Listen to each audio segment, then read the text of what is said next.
چاہا کہ اس آیت پر غور کروں۔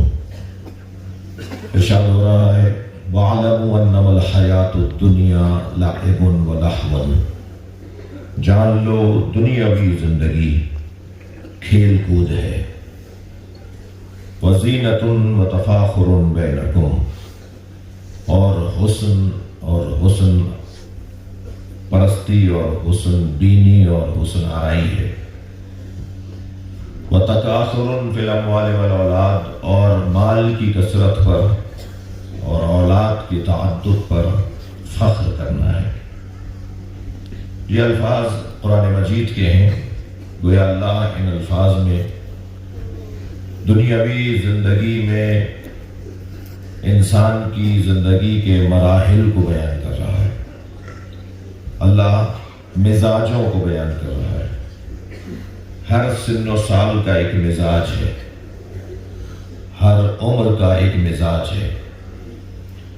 اس بچے سے آپ 80 سال کے بزرگ کی توقع کریں، یہ بیجا ہے، اور کسی 80 سال کے بزرگ سے آپ 5 سال کے بچوں کی توقع کریں تو یہ بیجا ہے۔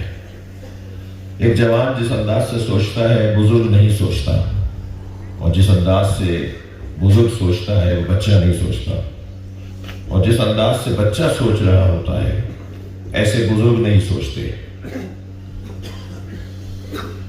ان تینوں مرحلوں کو جو اللہ نے قرآن میں بیان کیے ہیں، انہیں اگر میں اپنے الفاظ میں یوں کہوں کہ وَاعْلَمُوا أَنَّمَا الْحَيَاةُ الدُّنْيَا لَعِبٌ وَلَهْوٌ، جان لو یہ دنیاوی زندگی کھیل کود ہے۔ اس کھیل کود کو اگر میں اپنی زبان میں تفسیری نگات کی روشنی میں عرض کروں تو اس کھیل کود کے مزاج کو جب اللہ بیان کر رہا ہے تو اس کو ہم ایک نام دیں گے، اور وہ نام ہے بچپن۔ بچے کا کام تفریح ہے، بچے کا کام کھیلنا ہے۔ اس کے مزاج کے اندر پروردگار عالم نے تفریح کو قرار دیا، لعب ولہو۔ یہ اسکول بھی جاتا ہے تو چاہتا ہے کہ وہاں اسے کھیلنے کی چیزیں ملیں۔ جی، وہ بچے بڑے خوش قسمت ہیں کہ جن کی تفریح میں ذکر اہل بیت ہو، جن کی روح کو فرحت مل رہی ہے وہ ذکر اہل بیت سے، لہذا وہ بچے پھر کچھ اور بن کے باہر آتے ہیں۔ یہ جو کھیل کود اور تفریح کا مزاج قرآن مجید نے بیان کیا ہے، یہ زندگی ہے، دنیاوی زندگی، اور اس کو بچپنا کہا جائے گا۔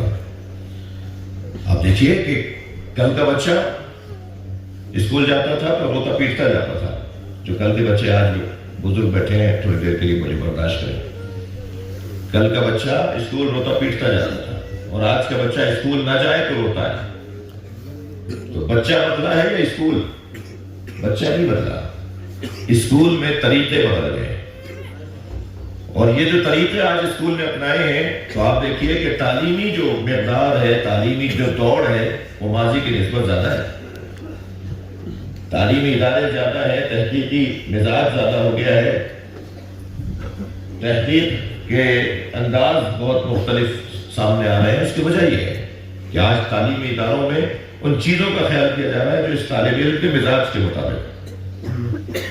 مثلا میرے تو اپنے زمانے میں ہمارے اسکول میں کوئی لے دے کے ایک آپ کو جھولا تھا، کوئی اور چیزیں کھیلنے کے لیے نہیں تھی۔ وہ دوات اور تختی لے کے جاتے تھے، اور دوات بھی جو تھی وہ شیشے کی بوتل ہوتی تھی، اگر وہ دوات ٹوٹ جاتی تھی تو سارا بستہ ہی نیلا پیلا ہو جاتا تھا۔ جی، معلوم ساری کتابیں ہی کالی ہو گئی اور نیلی ہو گئی، جو بھی دوات کا رنگ ہوتا تھا۔ قلم تراش کے لیے جانا پڑتا تھا، جی، تختی ملتانی سے پوت کے لیے جانی پڑتی تھی۔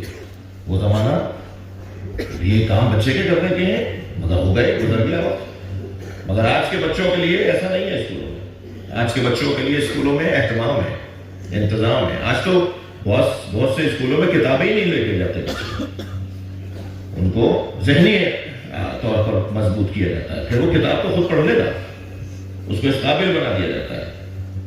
جی، آج جدید تعلیم کے اندر اوپن بک ٹیسٹ کا تصور آ گیا ہے کہ بچے سے کتاب دے کر امتحان گاہ میں بٹھایا جائے گا، اسی کتاب سے سوال نامہ آ رہا ہے، اسی کتاب سے ہم نے سوال بنایا ہے، سوال دو، سوال نکال کے دکھاؤ، اس میں سے جواب نکال کے دکھاؤ. یہ اوپن بک ٹیسٹ، آج یہ کہاں تھا پہلے؟ یہ چیٹنگ کا تصور، یہ جو کرپشن ہے تعلیم میں، اس کا خاتمہ اگر کیا جا سکتا ہے تو ایک راستہ ہی ہے. تو یہ جو جدید نظام بنا ہے تو بچے راغب ہوں گے تعلیم کی طرف. مثلا ایک ٹوکری کے اندر اس بچے کو بھر کے ABCD کی جو تصویریں ہیں، کارٹون ہیں، بلاک ہیں، جو ماڈل ہیں، وہ ایک ٹوکری میں بھر کے دیتی ہے.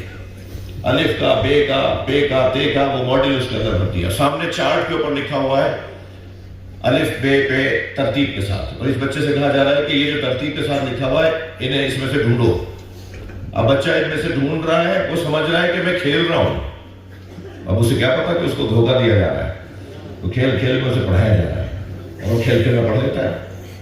تو یہ جو آج یہ مزاج ہے اس کے کھیلنے کا، اس کو سمجھیں گے نہیں تو بڑے اچھی تربیت نہیں کر پائیں گے، والدین اچھی تربیت نہیں کر پائیں گے. اس کے مزاج کے اندر اللہ نے تفریق کو رکھا ہے، مگر یہ جو جس مزاج کا یہ حامل ہے، اس مزاج میں اس کو ایک مدرسہ اخلاق بھی قرار دیا ہے. اللہ نے اسی بچے کو ایک مدرسہ اخلاق قرار دیا ہے. مثلا مولا نبی حضرت محمد مصطفیٰ صلی اللہ علیہ وسلم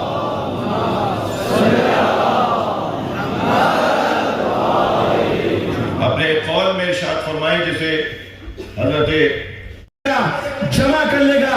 مفسرین نے لکھا اس آیت سے مراد امام کے وہ نصرت کرنے والے ہیں، امام کے وہ ناصر ہیں کہ امام زمانہ خانہ کعبہ میں ہوں گے. خدا پوری دنیا سے ان کے چاہنے والوں کو خانہ کعبہ میں جمع کرے گا، لیکن اپنی ذمہ داری ادا کرے. کیسے جمع ہوں گے؟ علامہ مجلس سے بڑا پیارا جملہ لکھا. یہ جو سوچے نا، ہم تو آئے پریشان ہو گئے، ہفتے کے اندر پتہ نہیں فلائٹ ملے گی نہیں ملے گی، ویدر خراب ہے، جہاز جائے گا نہیں جائے گا. تو یہ مت سوچے گا جب امام زمانہ کا ظہور ہوگا تو آپ جہاز کا فلائٹ کا انتظار کریں گے، نہیں.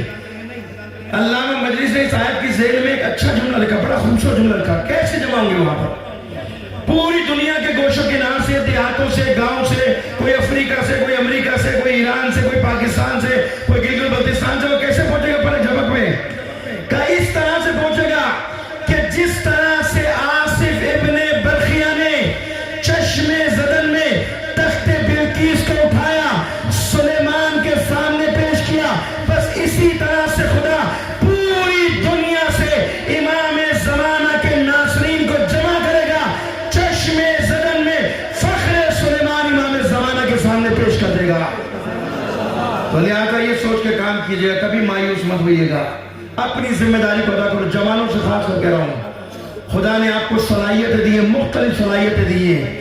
اپنی صلاحیتوں کو مثبت استعمال کرو، قوم کی وحدت کے لیے، قوم کی یکجہتی کے لیے، گلگت و بلتستان کے حقوق کی جدوجہد کے لیے.